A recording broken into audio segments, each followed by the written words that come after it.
Aksi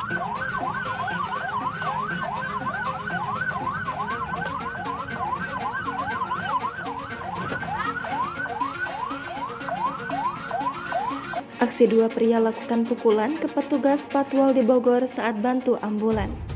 Beredar di media sosial aksi pemukulan tugas patroli dan pengawalan mobil ambulans yang sedang mengantar pasien.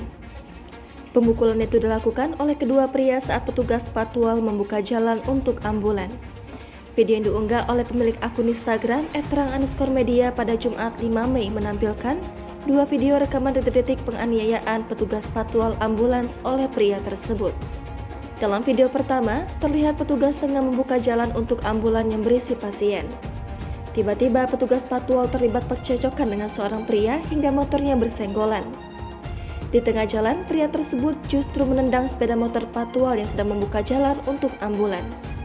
Setidaknya sekitar 3 kali pria itu menendang motor patwal tersebut.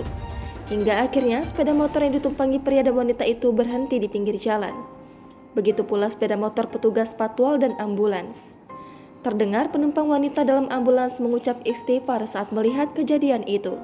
Dalam rekaman, terlihat pria berhelm oranye tersebut sempat turun dari motor dan berdebat dengan sejumlah petugas. Lalu datang seorang pria berkaos berwarna hijau mencoba melerai perdebatan mereka. Namun tak lama berselang, sejumlah pria datang justru memukuli petugas patwal tersebut. Satu pria tampak mengenakan kaos biru gelap, sedangkan pria lainnya mengenakan kemeja kotak-kotak. Keduanya beberapa kali memukuli kepala petugas patwal yang hendak melanjutkan perjalanan. Unggahan tersebut langsung menuai beragam reaksi dari warganet. Sejumlah warganet pun mengecam aksi kedua pria memukuli petugas patwal ambulans. Jangan lupa subscribe, share, komen, dan like ya!